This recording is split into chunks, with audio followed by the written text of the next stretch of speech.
Yes. Then you need to do the exam, and you need to do correct the exam. Yeah, I need to do that, but at least this is anyway. 45 minutes, and the course is it's laid back.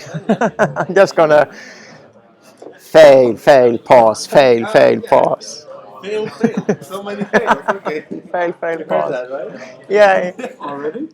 Okay. You're spreading confidence. Yeah, let's take 45 more minutes to see if we can have some fun in the security area. And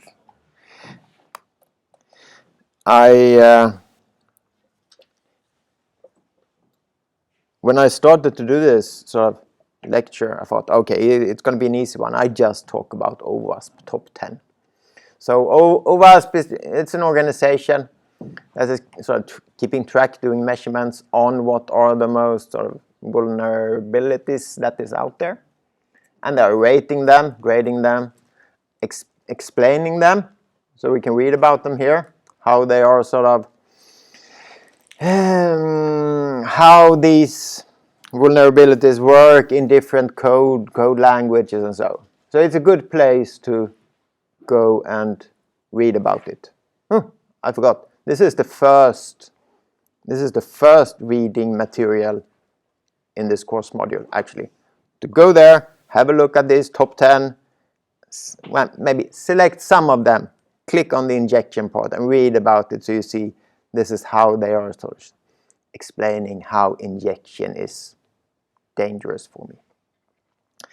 So they have 10 risks we sort of need to be good to be aware of, and good to know that this is a source of information to learn more about attack that I should prevent myself from. So they have injection. It's top one. It's basically about how to inject something into your code. Could be anything. They want to inject their own code into your system and execute it in some way. It's actually a rather broad area, and they say it's the main risk. That we have opened up our system for someone out there to inject malicious stuff into our system. And they can use that for some reason then. So injection would be one. They say something that the broken authentication.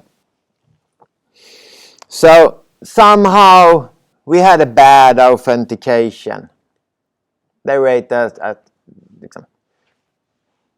the top 2 largest threat. Okay, injection, broken authentication. They say something about sensitive data exposure. That we are sort of exposing sensitive data in a bad way. One example could be that when user creates an account, they supply their passwords, impure text, of course. And then that is sort of sensitive data. Credit card number could be sensitive data. So the password, when we get that, are we actually sort of putting that password in a bad place? Are we always hashing it somewhere? Where are we storing it? Are we loading up the password? Maybe making it as a part in the user session? No. So basically, when we get the password from the user registration, take it, hash it, store it in the database, I guess. And we never try to sort of read it as little as possible. Use it as little as possible. Don't read it up and make it as part of the user class object so you always can retrieve it, store it in a session. No. So, sensitive data. try not to expose it too much. Just leave it there in a safe place.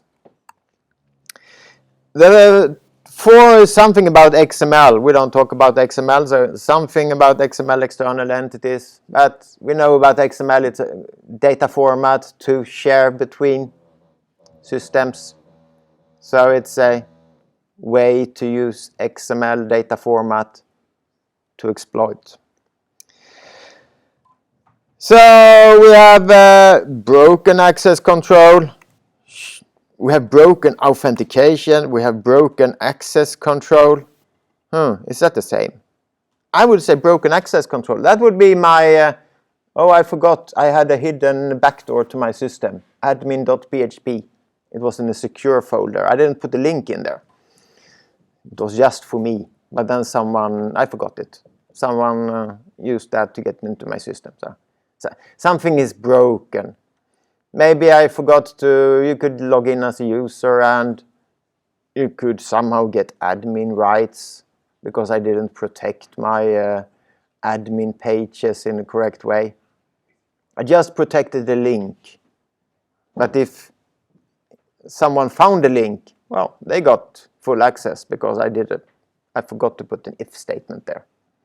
If admin, go here, then not. Okay.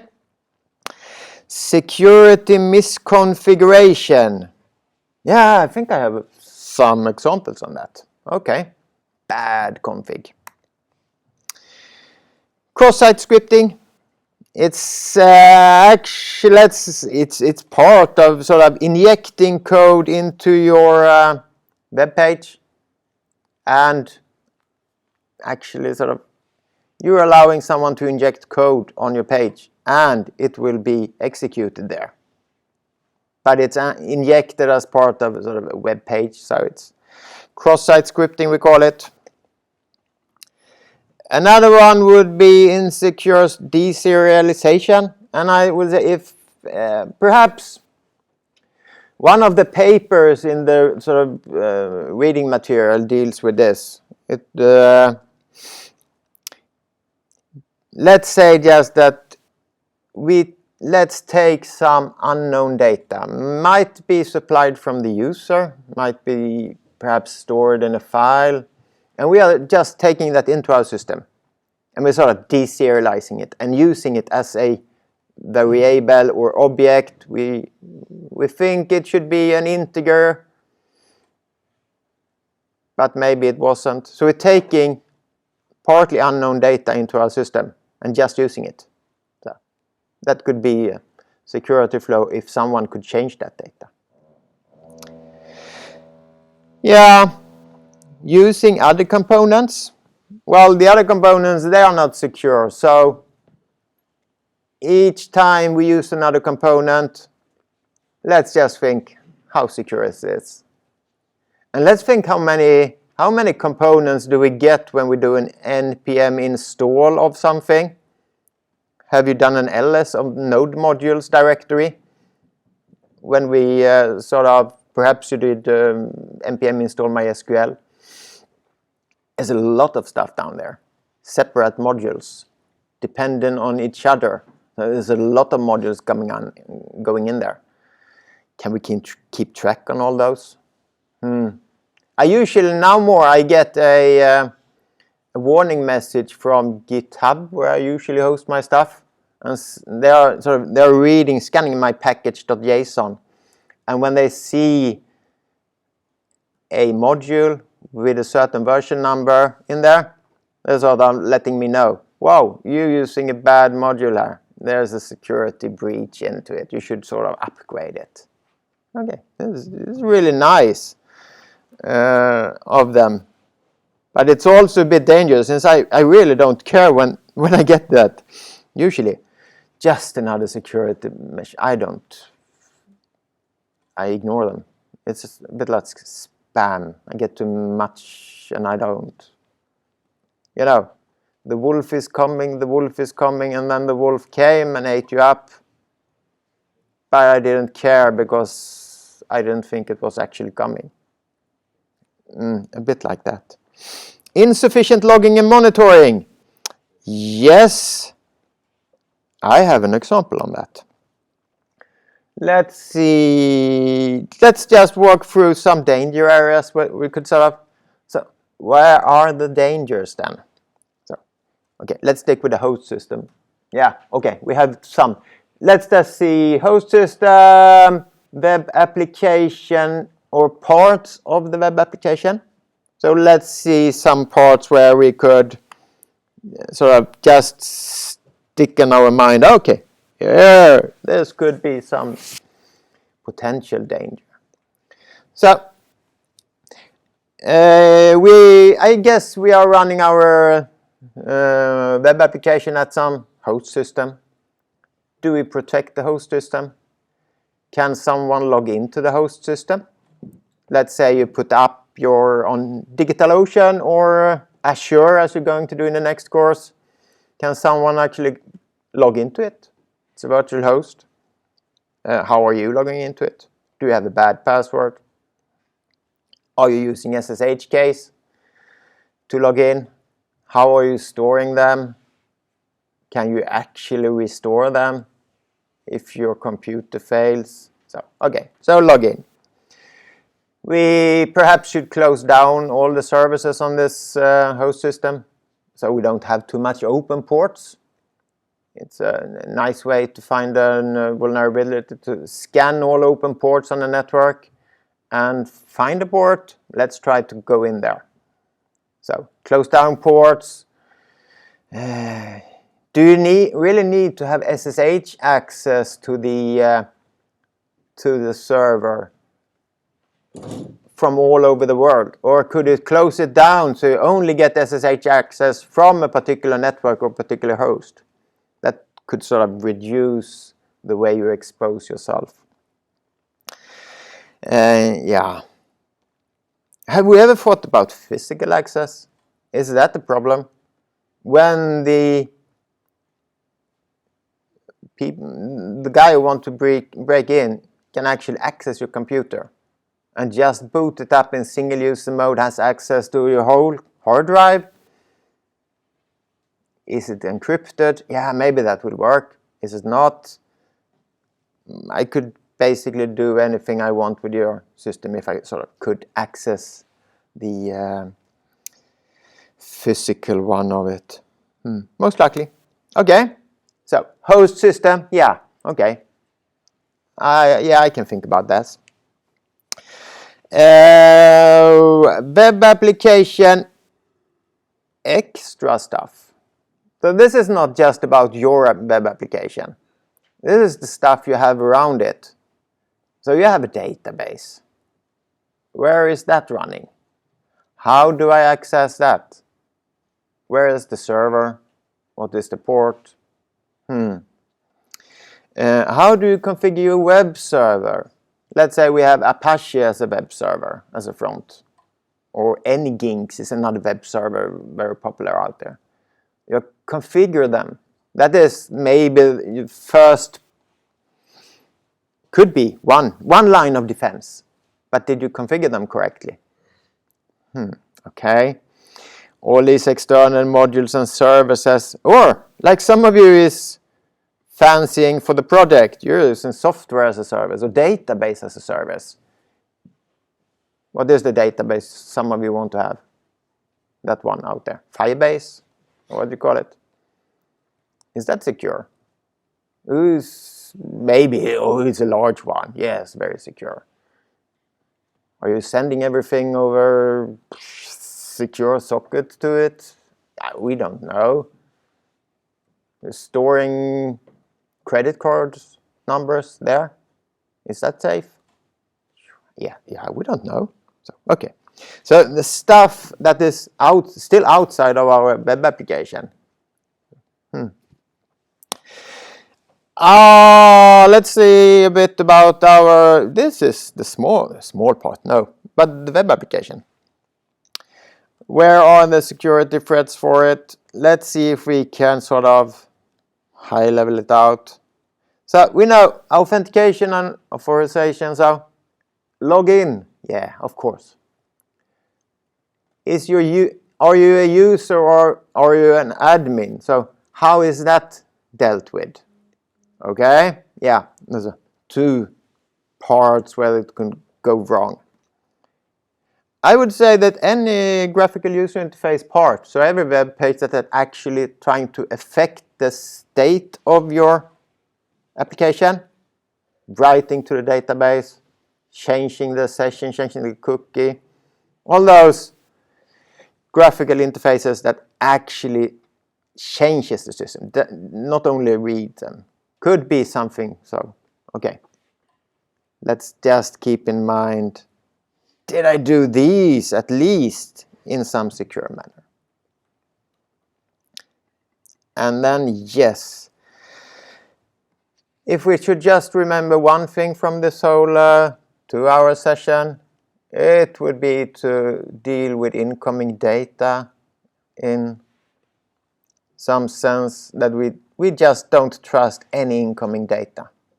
So all incoming data to my web application is really a risky business if I don't deal with it correctly. So it could be attack vector into my system where the user somehow supplies, well, data that they can change. Yeah. We could have protocol. We could have said the data sent over the protocol. Sure. Let's review some of the stuff where just around the web application login. So how could we protect ourselves? Should we? Should we deal with how many times should a user be able to log in? Should we block the account after 3, 5, 7 attempts? How should we deal with bad passwords? Should we strive that the user is using this? Yeah, you must have a password that is 20 characters long and it should be caps, no caps, special controls, whatever. Should we do that? Does that have consequences? When we sort of strive the user to have very, very hard passwords, will they just write it on a note instead? Is that good practice for security? Is it bad? At least we should sort of, when we are in a project and discuss these things, we should sort of think about these sort of consequences of adding security measures. Are they all good? We have an automated login. If you get access, yeah, you know, if you get in, if I leave my computer and you go in here, you would really know that if you just get my favorite web browser, you would be able to access a lot of websites I usually go in because I have automated login. Maybe I have saved my passwords to the Google Password Manager. You can get a lot of access if you just get my computer, just get my web browser. And when we develop applications, should we really think about that? How could we deal with that? Yeah. Login session, we can have a time to live. How could we deal with the reset password stuff? Is that a dangerous backdoor? I'm sure that you all have thought about, you have this, let's say you have Google Gmail account. You did protect yourself with a very good password. But still you have this, you know, yeah, I know. What is your favorite pet? Or what is the restore email address? Do your, let's say you had a spouse or something, do they have the same hard password that you have, but you have their email as a sort of backup email if everything fails? Again, it's different attack vectors that I could use to gain access. So, yeah, so it's a lot of stuff about web application login. It's rather popular now to actually just use an authentication service. So log in using GitHub, log in using Facebook, log in using Google. So you don't have to store passwords yourself on your system. Maybe that's the way. Another sort of rising thing would be two-factor authentication. You might have some systems. When I need to log into my account on DigitalOcean, where I host some virtual servers, I need to I log in with some password or whatever. And then I also need to have my phone up and sort of put in a code and get a code from it. So I need two different ways need to be combined for me to actually log in. Okay, so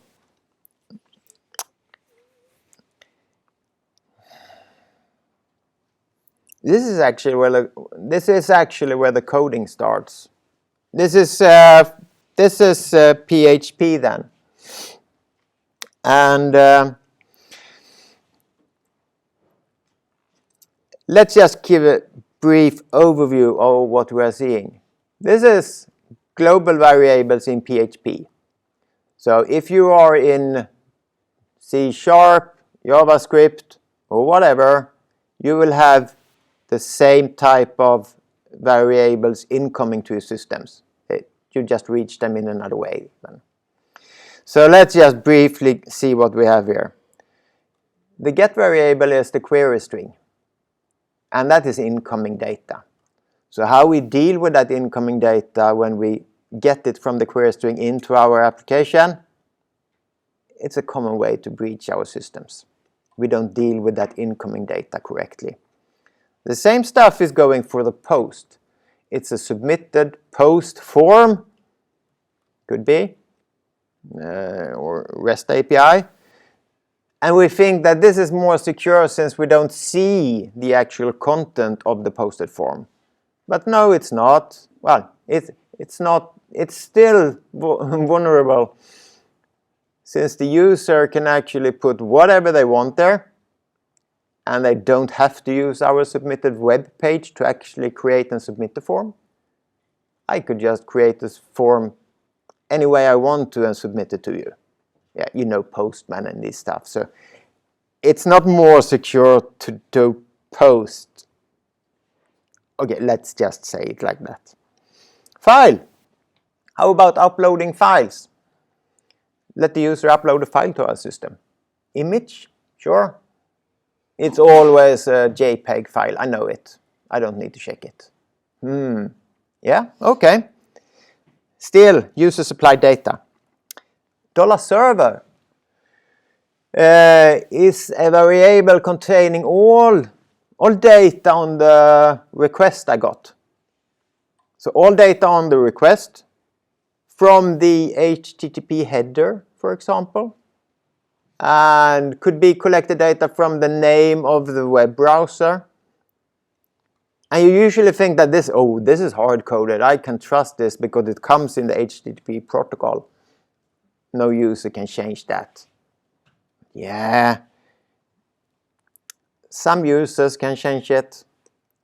It's data that's coming from another source outside you. You don't have control over it. I could change the HTTP header. And if you sort of read that and use that in your code, that could be a very nice attack vector for me to gain access to your system. Perhaps injection of some code. The session is actually stored in server side, but it might be crucial. However, the cookies is stored client side, always sent with the HTTP protocol. We shouldn't really save sensitive data in the cookie. Not really a good thing. Not really bad to save a user password in the cookie to let the user log in next time. That is not how we do sort of automated login. So we don't store sensitive data there. Verbose error handling I have something about. Okay, we are somewhere where we actually are doing coding stuff now. So we have some helpers. I guess we talked about SQL. let's just say we do prepared statements.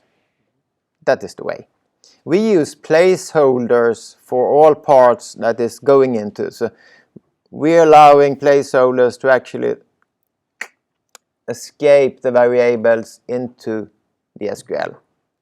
That makes us feel rather pretty secure.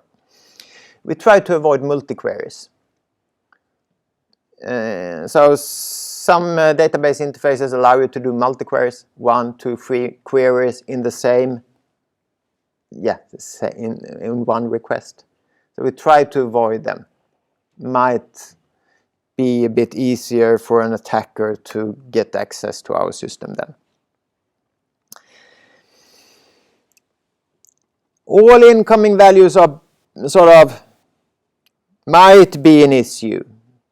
So we are always checking incoming values. If it's get, if it's post, server, anytime we are reading those values, we are thinking, okay, what is coming in? Could this be a potential threat? And if I'm not sure, I have a lot of functions. Is set empty? I think we used the null call ESC operator. Check if it's numeric, if it's string, even check if it's really a digit. Is numeric could be look a bit different. We could have regular expressions for this. Have you learned regular expressions? Yeah? Oh, that's fun.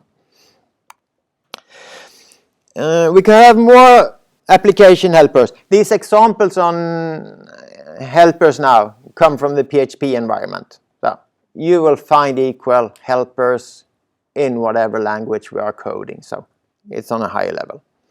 Validate and sanitize. If we are PHP, we could have some built-in functions that validates it's an email, so we don't have to write that regular expression ourselves.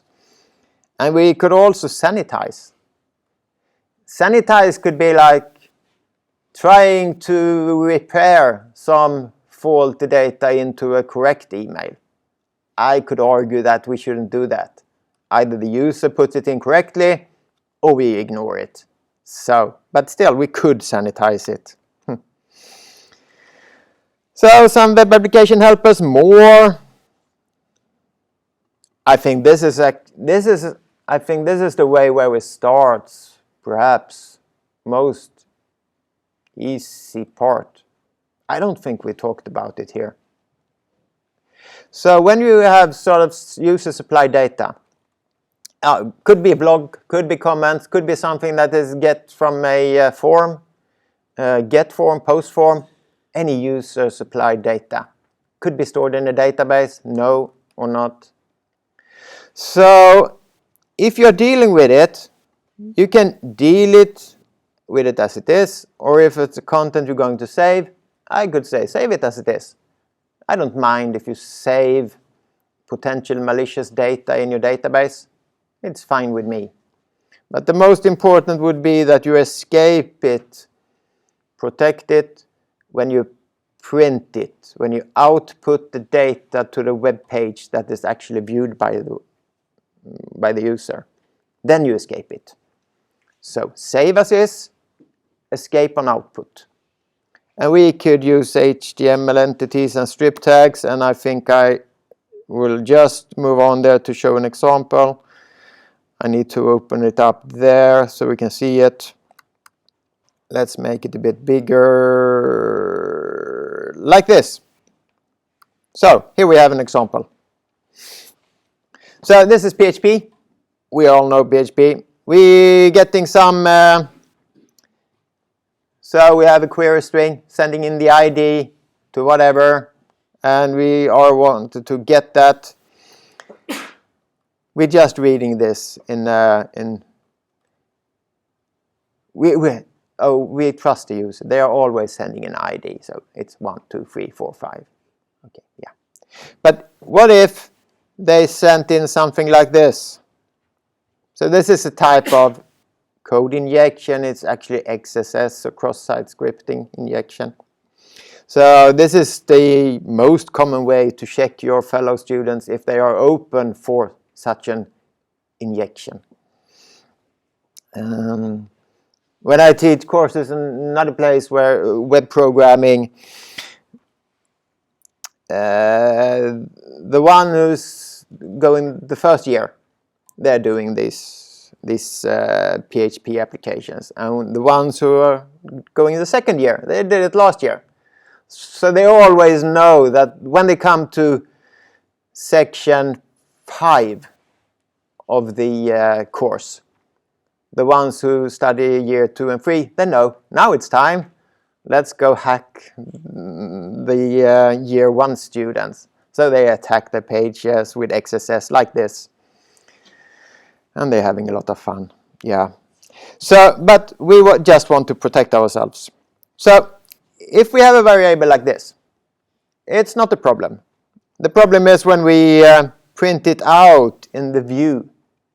So if we print it out like this, like that, unescaped, that's bad. That's injection. That's a possibility for perhaps XSS. If we put it up like that, not a problem. I'm secure. You could more or less send in whatever you want. It's not a problem for me. If you want to do like that, it's okay. Maybe I'm a bit more secure-ish of me. I really don't want to have any HTML tags here. So let's see how this works. I think I have three examples there. So if I did that, okay, I forgot the paragraph tag, but so what if I did it like this? I would get a web page with that. So it's actually JavaScript executing. And the attacker, they have a lot of imagination with what they could do with this. So excellent way of sort of attacking a system. If I were using HTML entities, it's a sort of escaping. So escaping the data to be sure to put out in the web page. It looks like this. So it looks like this in the source, and it will look like this when I sort of display the web page. So it looks dangerous, but it's not executed. So if you want to start somewhere, use HTML entities or escape on output. That would be the first way to start. Strip tags is just another way. So we're stripping all the way the tags, so we have no alert, no script around it. So yes, it's safe. Just another way then. Okay. I just want to see where I am. Let's do this. Okay. Quickly, web application helpers. No. HTML Purify is an external system that is actually parsing HTML code to see that it is valid. And that could be used if you actually want to put out somehow user data that is generated to HTML code.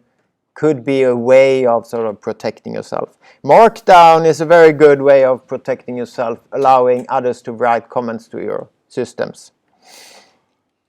I actually used a system, it was Drupal, who allowed me to write PHP tags into user-defined content.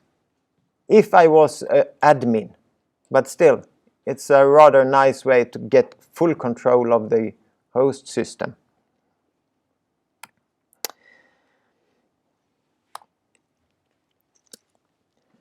What if we would do,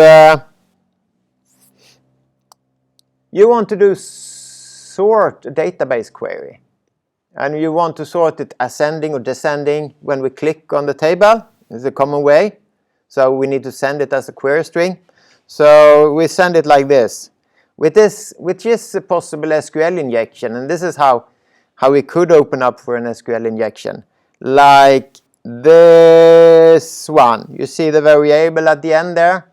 It's getting unfiltered from the get variable query string right into the string that is creating the SQL query.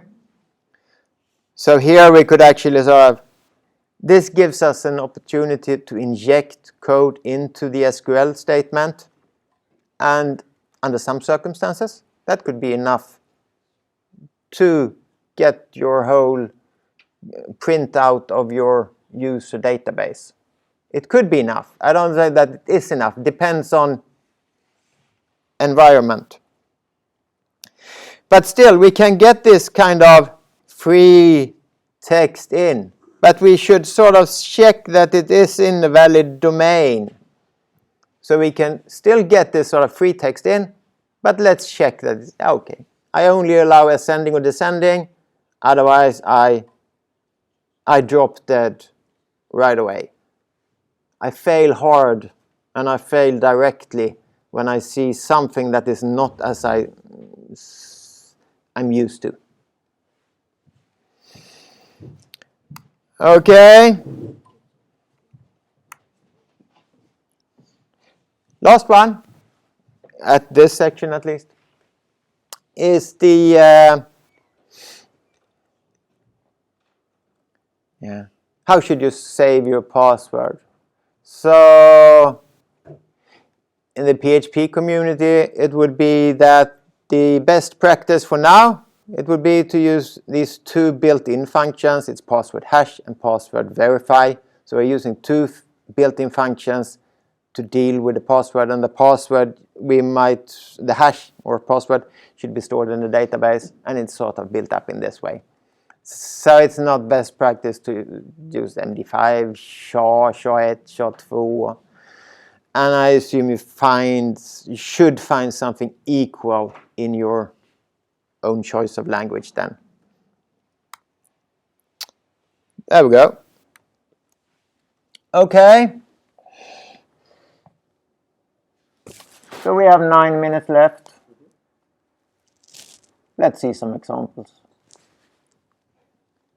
And this is not examples on how you should write your own code. This is examples on when it's gone bad. So let's take as many as we can do. And this is I open up these three. So let's see. Style, guest books, forum. I tried to do it quick. This was a nice teaching material we had. We allow people to try with the HTML and CSS stuff without authentication. It's a nice tool, we thought. And then of course someone found the way in here. Of course you can't leave this open. So it's a lot of stuff going in there. So it's spam. It's not that bad, but it's actually really bad to your whole system. So we had to shut it down. This is another one. I had a nice guest book example out there. This was for educational purposes. You will have it for live purposes. But even here in educational purposes, someone found the way in. They did a lot of spam, so we have to shut it down. You can't leave that open. You can't. There's no way. We actually tried to do a measurement to prevent the spam bot from doing this. We added a hidden form element saying put your email here. So the ordinary user didn't see it.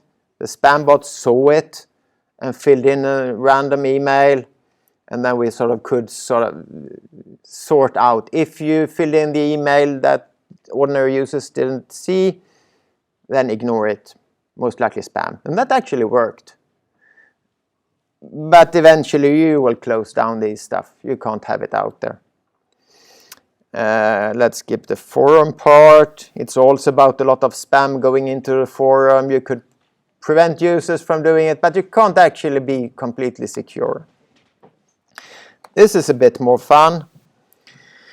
So when you end this course, let's go home and put your Raspberry Pi as a gateway to your home network. That's a good exercise.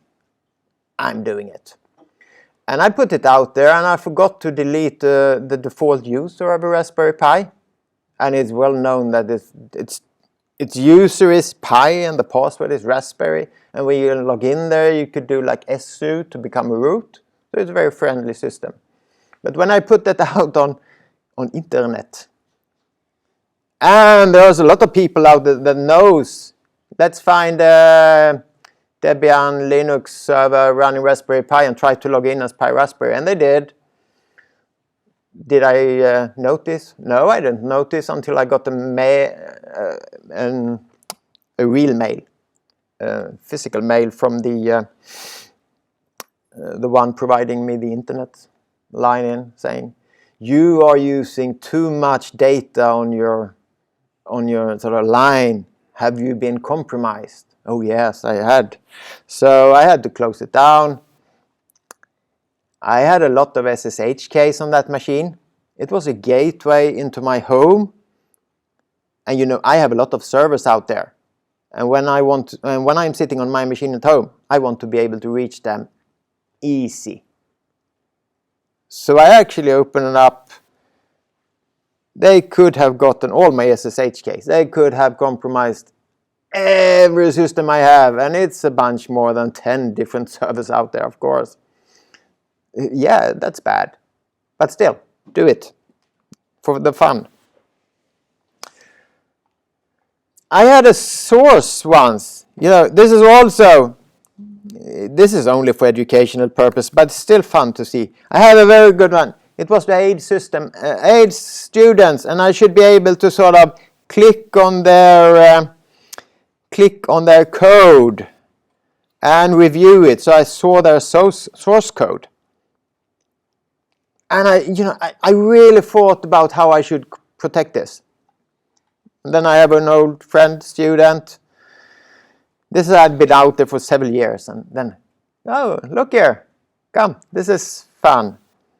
It took him like 10 minutes or less to find how he could breach my nice PHP script and show my etc passwords file with all the users and their sort of encrypted passwords, but anyway.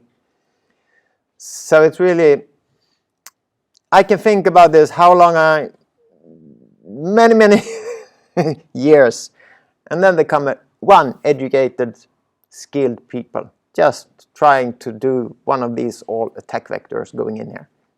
And in there are. It's really hard to protect oneself.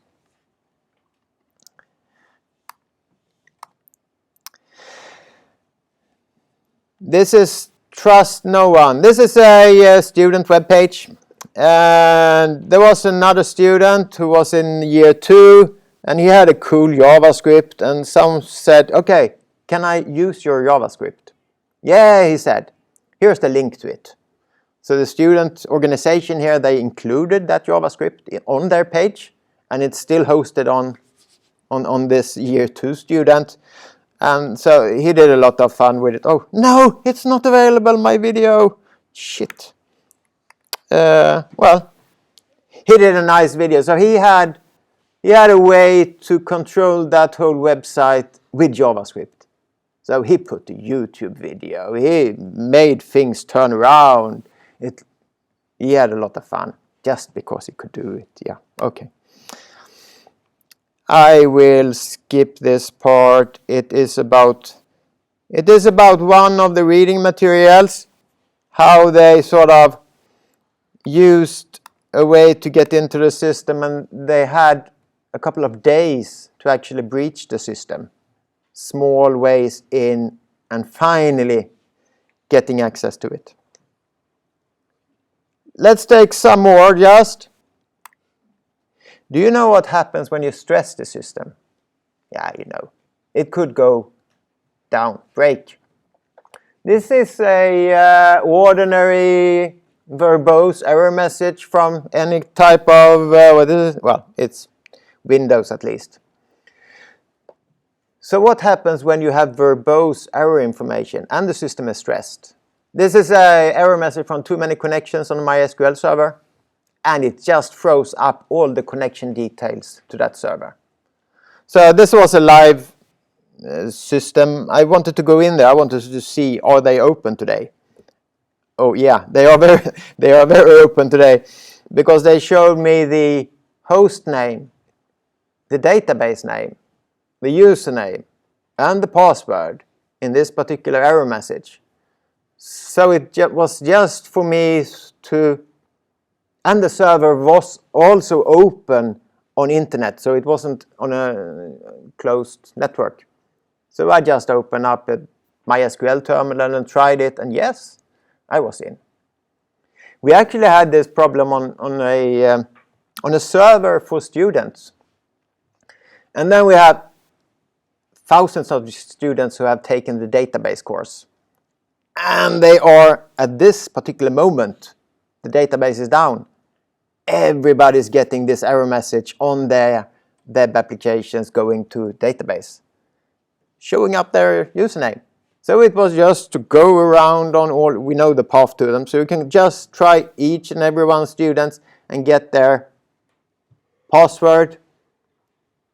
Yeah, you can think. Yeah, it's so production server, we do not do verbose error handling like this. We log to file. Just do it. I think I have 2 more and then we close it up. This is a bit more dangerous, I think. Yeah, I have the write-up about it, and I have it. Let's say like this. So I have a nice website. I have a lot of students coming there. Someone stole my whole content.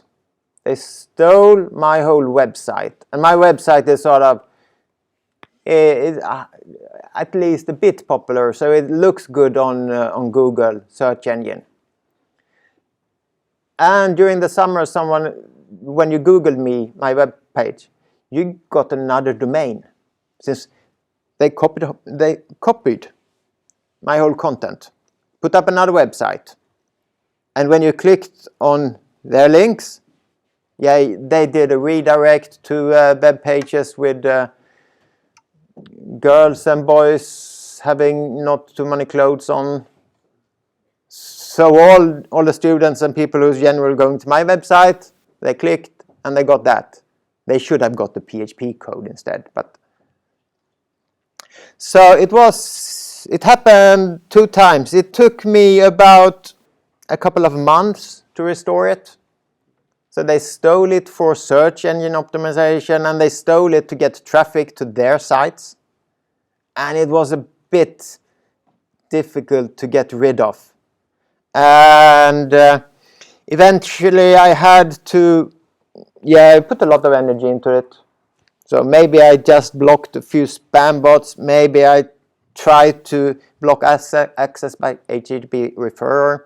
It was Apache configuration mainly, trying to figure out who it was through Apache weblogs. But it has a large impact for me and for my customers. So that was bad. So it happens. Things happened. And I think let's say this is the last one.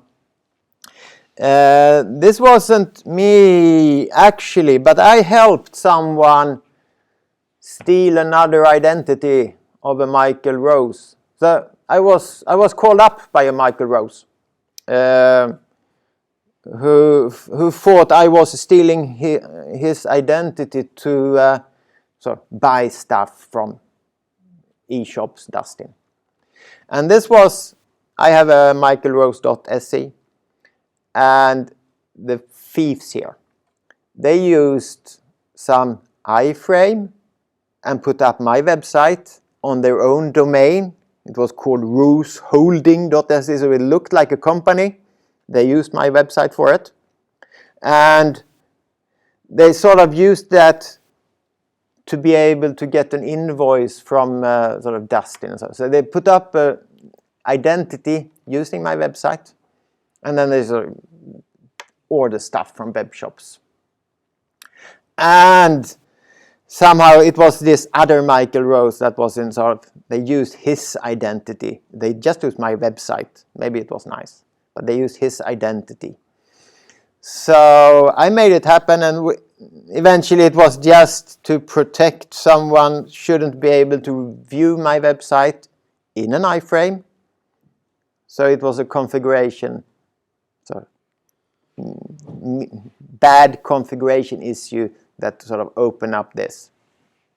So maybe it's easy to close down, but it's hard to think about all these different attack vectors that they could actually use. And I don't really have the time, effort, knowledge to protect. So I do this, what I said, circle of attack. When it happens, fix it. Think if it's, how bad is it really? And then fix it and then go round. Okay. So we just say that this was web security, web application security. And there are some nice, you should start with the videos there to actually go to dig a bit deeper into this OWASP thing. That is a good start. And eventually you'll see how you can protect yourself. So we are done, and I'll be somewhere else in the afternoon if you want to chat about something. Okay? See you then. Yay! 1, 2, 3, 4, 5, 6, 7, 8. Facebook, so I'm not. You're like.